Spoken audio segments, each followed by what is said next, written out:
How to share to CSV file to Google Sheet. Got a CSV file you need to share. Let's upload and convert it into Google Sheets. So to do that, click on this Google Apps icon. And then from here, look for the Google Drive app. So click on it and that will take you here. And then in here, go ahead and upload the CSV file. So click on it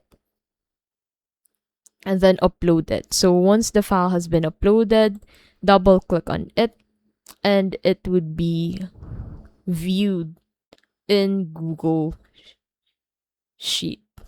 So from here, you can go ahead and do the changes for this CSV file using Google Sheet. And that is how to share to CSV file to Google Sheet.